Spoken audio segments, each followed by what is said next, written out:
Hello friends, welcome back to our channel. Friends, ఈ వీడియోలో మనం తెలంగాణలో 1654 ఉద్యోగాలకు సంబంధించి మనకు ప్రభుత్వం నుంచి ఒక అఫీషియల్ జీవో అనేది ఇంతకు ముందే రిలీజ్ కావడం జరిగింది. సో దీనికి సంబంధించి మనకు డిస్ట్రిక్ట్ వైజ్కి కూడా ఇక్కడ వేకెన్సీ అయితే ఇచ్చారు. సో వీటికి సంబంధించినటువంటి కంప్లీట్ డీటెయిల్స్ ఈ వీడియోలో అయితే ఎక్స్ప్లెయిన్ చేస్తాను. స్కిప్ చేయకుండా ఎండ్ వరకు చూడండి. చూసే ప్రతి ఒక్కరు వీడియోని ఖచ్చితంగా లైక్ చేయండి. సో నేను చెప్తున్నా కూడా చాలా తక్కువ మంది వీడియోస్ని అయితే లైక్ చేస్తున్నారు. మీరు ఇచ్చేటువంటి లైక్స్ నాకు చాలా మోటివేషన్ అండ్ ఎంకరేజింగ్గా ఉంటాయి కనుక లైక్ చేయండి. సో ఇది ఎవరికైతే యూజ్ ఉంటుందో వారికి షేర్ చేయండి. అదేవిధంగా ఛానల్ను సబ్స్క్రైబ్ చేసుకొని చూడండి. మన ఛానల్ నుంచి మీకు మంచి అప్డేట్స్ ఉంటాయి. మన ఛానల్కి సంబంధించిన టెలిగ్రామ్ గ్రూప్ అనేది కింద డిస్క్రిప్షన్లో ఉంటుంది, జాయిన్ కాండి. డైలీ దాంట్లో జాబ్ అప్డేట్స్, వివిధ రకాల సబ్జెక్ట్ పీడిఎఫ్స్ అనేవి షేర్ చేస్తున్నాను. మీకు చాలా యూజ్ ఉంటుంది. ఆ గ్రూప్లో అయితే కంపల్సరీ జాయిన్ కాండి. ఫ్రెండ్స్, ఇక్కడ మన ఇన్ఫర్మేషన్ కనుక చూసినట్లయితే మనకు తెలంగాణలో ఉన్నటువంటి ప్రభుత్వ కళాశాలలో గెస్ట్ ఫ్యాకల్టీకి సంబంధించి మనకు పార్ట్ టైం ప్రాసెస్లో కొన్ని ఉద్యోగాలను అయితే ఇక్కడ ఫిల్ చేస్తున్నారు. దానికి సంబంధించి మనకు అఫీషియల్ జీవో అనేది ఈరోజు ఇక్కడ రిలీజ్ చేయడం జరిగింది. మీరు ఇక్కడ చూడవచ్చు 1654 ఉద్యోగాలకు సంబంధించి మనకు పార్ట్ టైం బేసిస్ పైన సో జూనియర్ కాలేజెస్లో మనకు జేఎల్ ఉద్యోగాలను అయితే ఇక్కడ భర్తీ చేస్తున్నారు. సో వీటికి సంబంధించి మనకి ఇదే రోజు అంటే ఇంతకుముందు ఈవినింగ్ ఒక సర్క్యులర్ అయితే జారీ చేయడం జరిగింది. ఇక్కడ మనకు దీనిలో కంప్లీట్గా మనకు ఏ డిస్టిక్లో ఎన్ని వేకెన్సీస్ ఉన్నాయనేటువంటి పూర్తి వివరాలు కూడా ఇచ్చారు. ఒకసారి వాటి గురించి ఇక్కడ మనం చూసినట్లయితే సో మొదటగా ఆదిలాబాద్ జిల్లా గురించి కనుక చూసినట్లయితే 50 వేకెన్సీ అయితే ఉన్నాయి. అక్కడ ఉన్నటువంటి వివిధ ప్లేసెస్లో ఉన్నటువంటి వేకెన్సీస్ కూడా మీరు ఇక్కడ స్క్రీన్ పైన అయితే చూడవచ్చు. నెక్స్ట్ నిర్మల్ డిస్టిక్ కనుక చూసుకుంటే 43 వేకెన్సీస్ ఉన్నాయి. అండ్ ఇంకా కొమరంభీం ఆసిఫాబాద్ కనుక చూసుకుంటే 39 వేకెన్సీస్ అయితే ఉండడం జరిగింది. అండ్ ఇంకా అదర్ డిస్టిక్ కూడా చూడవచ్చు. ఇక్కడ మంచిర్యాలకు సంబంధించి 54 వేకెన్సీస్ అండ్ పెద్దపల్లిలో 52 వేకెన్సీస్, కరీంనగర్కి సంబంధించి 58 వేకెన్సీస్ అయితే ఉన్నాయి.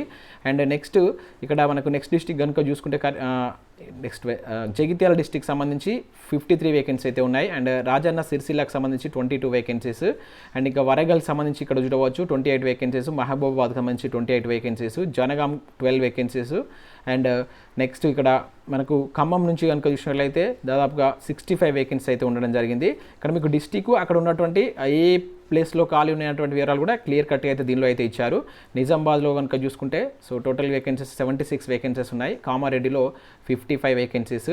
అండ్ నెక్స్ట్ మెదక్ డిస్టిక్ కనుక తీసుకుంటే 72 వేకెన్సీస్ ఉన్నాయి. సంగారెడ్డిలో కనుక చూసుకుంటే 94 వేకెన్సీస్ ఉండడం జరిగింది. నల్గొండలో 58 వేకెన్సీస్.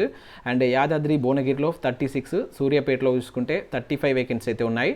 నెక్స్ట్ వనపర్తిలో 47 వేకెన్సీ అయితే ఉండడం జరిగింది. అండ్ నెక్స్ట్ డిస్టిక్ కనుక చూసుకుంటే మనకు మహబూబ్ నగర్ నుంచి 62 వేకెన్సీస్ ఉన్నాయి. అండ్ వికారాబాద్ నుంచి 54 వేకెన్సీస్, రంగారెడ్డి నుంచి 72 వేకెన్సీస్, మేడ్చల్లో 18, హైదరాబాద్ కనుక చూసుకుంటే మనకు 101 వేకెన్సీస్ మనకు ఎక్కువగా ఉన్నాయి ఇక్కడ. అండ్ ములుగులో 18 వేకెన్సీస్. టోటల్ మనకు గ్రాండ్ టోటల్ కనుక చూసినట్టయితే ఇక్కడ 1654 వేకెన్సీ అయితే ఫిల్ చేస్తున్నారు. మొత్తం మనకు 33 జిల్లాల్లో అన్ని జిల్లాల్లో మనకు దాదాపుగా ఈ గెస్ట్ ఫ్యాకల్టీకి సంబంధించినటువంటి ఉద్యోగాలను అయితే ఫిల్ చేస్తున్నారు. అయితే వీటికి సంబంధించి మనకు ఎవరు అప్లై చేసుకోవచ్చు, వీటికి సంబంధించినటువంటి కంప్లీట్ డీటెయిల్స్ ఉన్నటువంటి పీడిఎఫ్ అయితే ఇంకా అప్డేట్ చేయలేదు. మ్యాక్సిమం రేపు దీనికి సంబంధించి పీడిఎఫ్ అప్డేట్ చేసే ఛాన్స్ అయితే ఉంటుంది. సో ఎటువంటి అప్డేట్ వచ్చినా కూడా మన ఛానల్ ద్వారా అయితే మీకు అయితే అందించడం జరుగుతుంది. సో ఈ పీడిఎఫ్ లింక్ కూడా కింద నేను డిస్క్రిప్షన్లో ఇస్తాను. ఒకసారి మీరు డౌన్లోడ్ చేసుకొని క్లియర్ కట్గా చూడండి. మ్యాక్సిమం ఇవి మనకి ఏంటంటే టీచింగ్ సంబంధించిన ఉద్యోగాలు కనుక బీఈడీ అదేవిధంగా పీజీ అడిగేటువంటి ఛాన్స్ అయితే ఉంటుంది. అంతకుముందు మనకు గెస్ట్ ఫ్యాకల్టీకి అదే విధంగా ఉంది కనుక మ్యాక్సిమం అదే ఉండేటువంటి ఛాన్స్ ఉంటుంది. ఇంకేమైనా అదర్ దీనిలో ఏమైనా నాన్ టీచింగ్ సంబంధించిన ఉద్యోగాలు ఉంటాయో చూడాలి. అంటే ఇక్కడ గెస్ట్ ఫ్యాకల్టీ అన్నది కనుక మ్యాక్సిమం టీచింగ్ ఫ్యాకల్టీకి సంబంధించిన ఉద్యోగాలే ఉంటాయి. సో పీడిఎఫ్ అనేది కింద నేను డిస్క్రిప్షన్లో ఇస్తాను. సో ఇంట్రెస్టెడ్ క్యాండిడేట్స్ ఒకసారి డౌన్లోడ్ చేసుకొని చూడండి. ఫ్రెండ్స్, ఏపీపీఎస్సీ టీఎస్పీఎస్సీకి ప్రిపేర్ అవుతున్న అభ్యర్థులకు మనకు unacademyలో చాలా మంచి ఆఫర్స్ అయితే ఉన్నాయి. దీనిలో నేను తెలంగాణ ఉద్యమ చరిత్రకు సంబంధించినటువంటి క్లాసెస్ కూడా ప్రతిరోజు చెప్తున్నాను. రేపు మధ్యాహ్నం 2 నుంచి 3:30 మధ్యలో తెలంగాణ ఉద్యమ చరిత్రకు సంబంధించినటువంటి మలిదశ ఉద్యమ క్లాస్ అయితే ఉంటుంది. ఇంకా అవే కాకుండా మనకు తెలంగాణ ఉద్యమ చరిత్ర కావచ్చు, ఇంకా అదర్ క్లాసెస్ సంబంధించి కూడా దీనిలో మనకు తెలంగాణలో ఉన్నటువంటి బెస్ట్ ఫ్యాకల్టీ చేత క్లాస్ అయితే చెప్పించడం జరుగుతుంది. తెలంగాణ స్పెషల్ సిరీస్ అని చెప్పేసి దీనిలో స్టార్ట్ అయింది. సో గ్రూప్ 1, గ్రూప్ 2 కావచ్చు, ఎస్ఐ కానిస్టేబుల్ సంబంధించిన అభ్యర్థులకు unacademy అనేటువంటిది మంచి ప్లాట్ఫామ్ కింద చూడవచ్చు. వీటికి సంబంధించినటువంటి లింక్స్ కూడా కింద నేను డిస్క్రిప్షన్లో ఇస్తాను. ఇంట్రెస్టెడ్ క్యాండిడేట్స్ అయితే ఒకసారి చూడండి. అదేవిధంగా ప్రతిరోజు మన క్లాస్ అనేది ఫ్రీగా ఉంటుంది కనుక మీరు unacademy యాప్ను డౌన్లోడ్ చేసుకుని ఆ క్లాసెస్ కూడా మీరు ఫ్రీ అయితే వినవచ్చు. ఆ డీటెయిల్స్ అని కింద నేను డిస్క్రిప్షన్లో ఇస్తాను. ఒకసారి చెక్ చేయండి. Thanks for watching this video. Thank you everyone.